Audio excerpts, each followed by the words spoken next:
नमस्कार साथियों। आज हम अपनी दूसरी क्लास प्रारंभ कर रहे हैं। पहली क्लास के अंदर हमने कंप्यूटर का विकास, उसका किस क्रम से विकास प्रारंभ हुआ, कहाँ से प्रारंभ हुआ और किन किन वैज्ञानिकों द्वारा इसमें बहुत बड़ा उनका योगदान रहा, तो उसी चर्चा में चलते हम अपनी दूसरी क्लास को प्रारंभ कर रहे हैं। इस क्लास में हम पढ़ेंगे कि कंप्यूटर बनने के बाद किस तरह से उसका उपयोग हुआ और कंप्यूटर बनने से पहले उसमें क्या क्या हुआ था। कंप्यूटर से पहले कैलकुलेटर का निर्माण हुआ। कई सारे ऐसे यंत्र बने जिनके द्वारा गणनाएं की जा सकती थी। जैसे चीन के अंदर अबेकस का प्रयोग हुआ, जापान में सारोबान का प्रयोग हुआ, यानी अबेकस को ही सारोबान के नाम से जानते थे। और इसी तरह इसका काम इस तरह चलता गया। आगे हमने देखा इसके अंदर बहुत सारे वैज्ञानिक हुए, जैसे पास्कल ने पास्कलियन का निर्माण किया। जेकार्ड लूम ने लूम का निर्माण किया।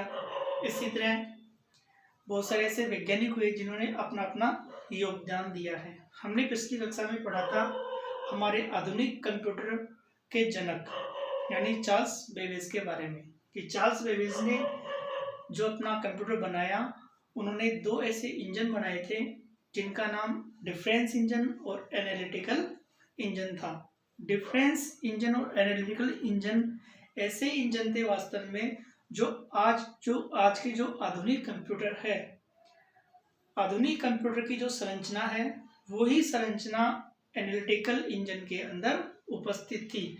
वही सिद्धांत एनालिटिकल इंजन में थे जो आज के आधुनिक कंप्यूटर के अंदर उपस्थित है।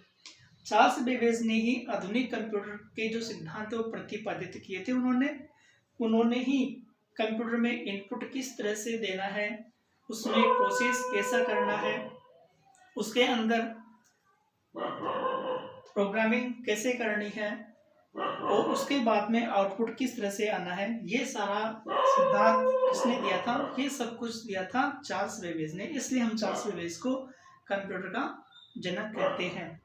और आधुनिक कंप्यूटर का जो प्रारंभ हुआ था वो चार्ल्स बेबेज के द्वारा ही हुआ था, क्योंकि उन्होंने सन 1821 चार्ल्स बेबेज ने 1821 में आधुनिक कंप्यूटर जो था उसका पूर्वज एनालिटिकल इंजन और डिफरेंस इंजन का ही प्रारंभ किया। उन्होंने 1821 के अंदर चार्ल्स बेबेज ने 1821 में डिफरेंस इंजन, सबसे पहले किसका उपयोग किया? Difference engine.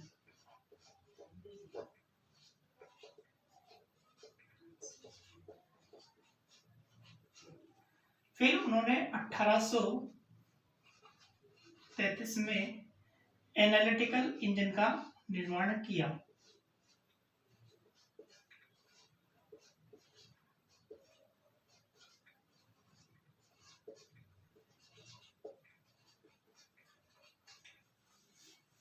ये दोनों वास्तव में आज के आधुनिक कंप्यूटर के जनक हैं। इनको हम अपने आधुनिक कंप्यूटर का पूर्वज भी कह सकते हैं। ये हमने कल की कक्षाओं के अंदर पढ़ा था। आज की जो कक्षा है इसके अंदर हम आगे पढ़ते हैं, क्योंकि ये सब जो डिजाइन हुआ था, ये सब जो भी यंत्र बने थे विद्युत यांत्रिक थे, ये सब अभी तक कंप्यूटर नहीं बने थे, पूर्णतः कंप्यूटर नहीं थे। ये केवल कुछ मशीन्स थी, केवल इन पे प्रोसेस का काम हुआ। पहले 1924 के अंदर 1924 के अंदर अमेरिका के अंदर एक कंप्यूटर बनाने वाली सबसे बड़ी कंपनी प्रारंभ हुई, जिसका नाम था IBM। 1924 के अंदर अमेरिका में कंप्यूटर निर्माता कंपनी विकसित हुई जिसका नाम था IBM। IBM का पूरा नाम है इंटरनेशनल बिजनेस मशीन कॉरपोरेशन।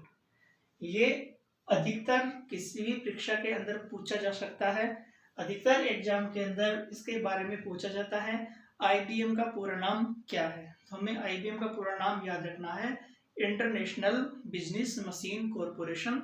ये सबसे महत्वपूर्ण प्रश्न है, ये अधिकतर परीक्षाओं के अंदर आता है। IBM जो बनी थी वो कब बनी थी? 1924 के अंदर, ये भी हमें याद रखना है। और IBM कहाँ की कंपनी है? ये अमेरिका की कंपनी है और ये आज भी विश्व की सबसे बड़ी कंप्यूटर निर्माता कंपनी है। IBM इंटरनेशनल बिजनेस मशीन, सबसे पहले कंप्यूटर निर्माता कंपनी भी IBM है और आज भी विश्व की सबसे बड़ी कंप्यूटर निर्माता कंपनी IBM है। और IBM का पूरा नाम है इंटरनेशनल बिजनेस मशीन कॉरपोरेशन। इसके बाद में 1943 के अंदर 1943 के अंदर एक वैज्ञानिक थे जिनका नाम था हावर्ड आइकन। क्या नाम था? Howard Aiken. ये हावर्ड आइकन अमेरिका की हार्वर्ड विश्वविद्यालय के प्रोफेसर थे और इन्होंने IBM के सहयोग से, किसके सहयोग से? IBM international business machine corporation, IBM के सहयोग से पहला विद्युत यांत्रिक कंप्यूटर बनाया। क्या बनाया? पहला विद्युत यांत्रिक कंप्यूटर बनाया। उस कंप्यूटर का नाम था मार्क 1। उस कंप्यूटर का नाम था मार्क 1। यानी हार्वर्ड आइकन जो अमेरिका की हार्वर्ड विश्वविद्यालय के प्रोफेसर थे, उन्होंने IBM के सहयोग से एक कंप्यूटर बनाया जिसका नाम था मार्क 1। ये मार्क 1 पूर्णतः विद्युत यांत्रिक था, इलेक्ट्रॉनिक कंप्यूटर नहीं था, विद्युत यांत्रिक यानी इलेक्ट्रो मैकेनिकल कंप्यूटर था ये, ना कि इलेक्ट्रॉनिक कंप्यूटर था। ये इलेक्ट्रो मैकेनिकल कंप्यूटर था और इस कंप्यूटर की काफी सारी विशेषताएं भी थी और इसमें बहुत सारी कमियां भी थी, क्योंकि ये सबसे पहला कंप्यूटर था। इस कंप्यूटर के अंदर सबसे पहले पंचकार्ड के स्थान पर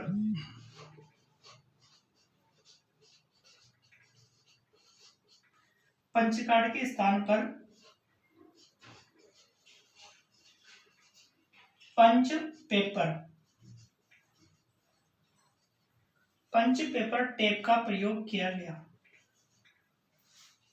इसमें डेटा को स्टोर करने के लिए पंच कार्ड के स्थान पर पंच पेपर का प्रयोग किया गया। मार्क 1 जो कंप्यूटर था, इसका आकार बहुत बड़ा था। ये लगभग 51 फीट तो लंबा था, 51 फुट तो लंबा था और 8 फुट इसकी ऊंचाई थी।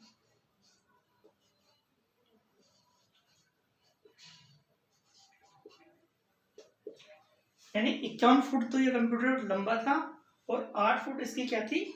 ऊंचाई थी। और इस कंप्यूटर के अंदर लगभग 0.75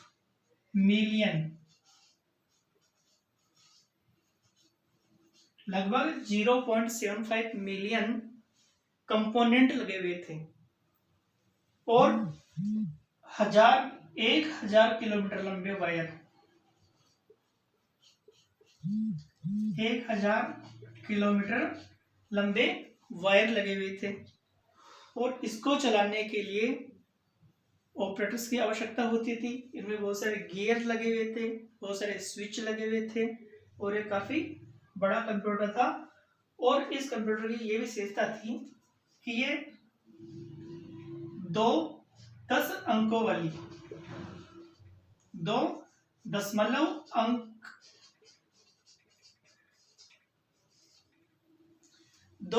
दशमलव अंक वाली संख्याओं को आपस में गुणा कर सकती थी।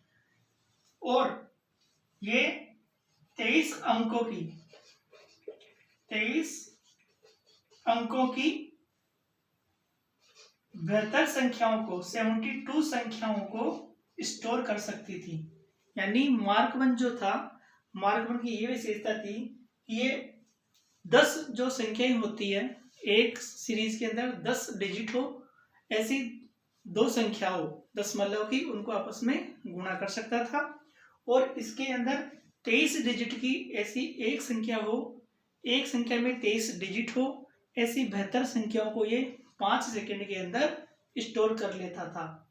ये था हमारा मार्क 1। मार्क 1 का निर्माण किसने किया था? हार्वर्ड आइकर ने IBM के सहयोग से 1943 के अंदर मार्क 1 का निर्माण किया था। और मार्क 1 जो कंप्यूटर था वो पूर्णतः विद्युत यांत्रिक कंप्यूटर था, इलेक्ट्रोमैकेनिकल कंप्यूटर था। इसी तरह 1943 के बाद आगे वैज्ञानिकों को लगा कि ऐसे कंप्यूटर के अंदर बहुत सारी समस्याएं आती थी। जो विद्युत यांत्रिक कंप्यूटर थे इनमें बहुत सारी समस्याएं थी, जैसे इनकी गति जो स्पीड थी वो बहुत कम थी, इनमें डेटा स्टोर करने की क्षमता वो भी बहुत कम थी, इनका रखरखाव बहुत महंगा पड़ता था, इनके अंदर जो पार्ट्स लगते थे वो पार्ट्स भी काफ़ी महंगे होते थे, और इनको चलाने के लिए बहुत सारे लोगों की आवश्यकता होती थी। और इन कंप्यूटर के अंदर सबसे ज़्यादा समस्या ये होती थी कि कंप्यूटर से ज़्यादा इनको चलाने वाले ऑपरेटरों की आवश्यकता होती थी। उनमें बहुत सारे गियर होते थे, स्विच वगैरह होते थे, तो उनको एक साथ ऑपरेट करना, उनको एक साथ चलाना, इनको चलाने में अत्यधिक विद्युत की खर्च होती थी। वैज्ञानिक लोग परेशान थे, तो उन्होंने सोचा कि क्यों नहीं ऐसे कंप्यूटर बनाए जाए जो स्वचालित हो, जो कम विद्युत पर काम करे, जिनमें डेटा स्टोरेज बहुत ज्यादा हो, जिनके अंदर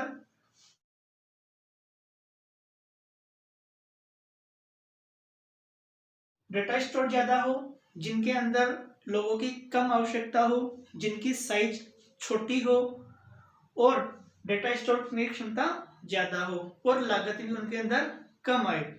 तो इसीलिए सभी वैज्ञानिकों ने मिलकर आगे की प्रोसेसिंग शुरू की और उन्होंने आखिर में निष्कर्ष निकाला इलेक्ट्रॉनिक कंप्यूटर का। किसका निकाला? Electronic computer.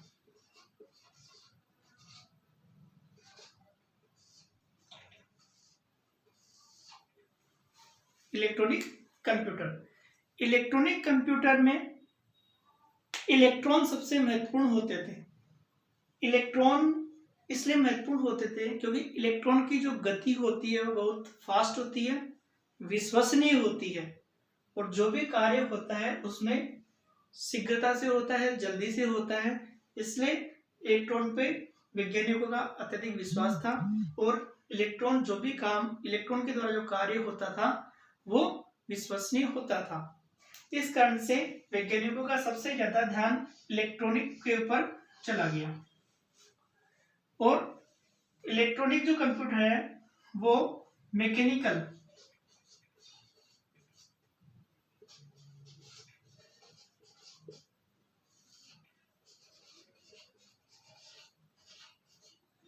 कंप्यूटर से बहुत फास्ट होते हैं और इनकी विश्वसनीयता भी बहुत ज्यादा थी।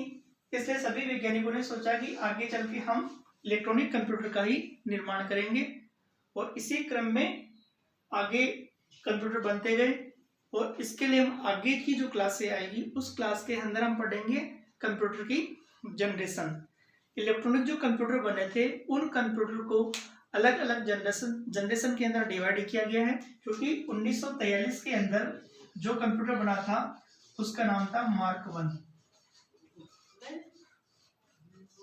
और मार्क 1 लास्ट विद्युत यांत्रिक कंप्यूटर था, यानी इलेक्ट्रोमैकेनिकल कंप्यूटर था।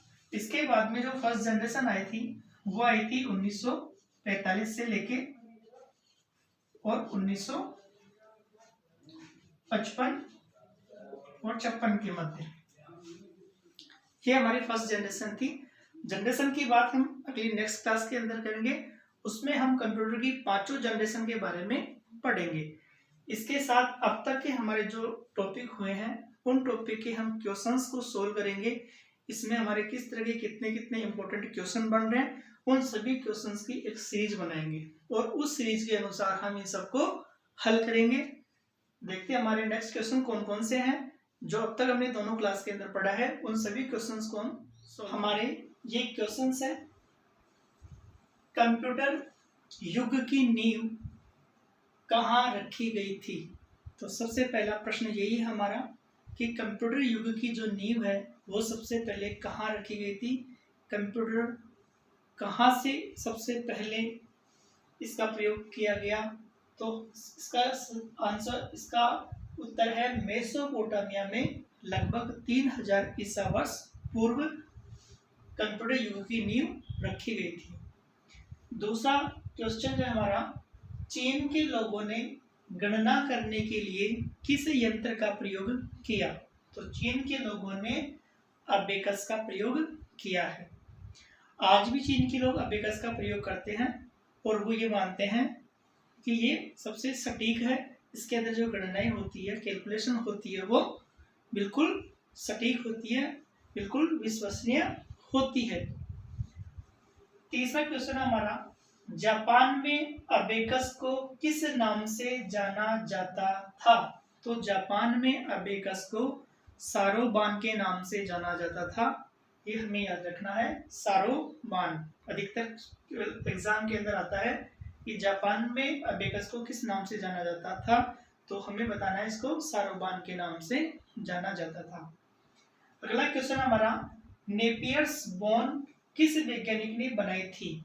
नेपियर्स बोन किस वैज्ञानिक ने बनाई थी, और ये हमने पढ़ा था कि नेपियर्स बोन जॉन नेपियर ने बनाई थी।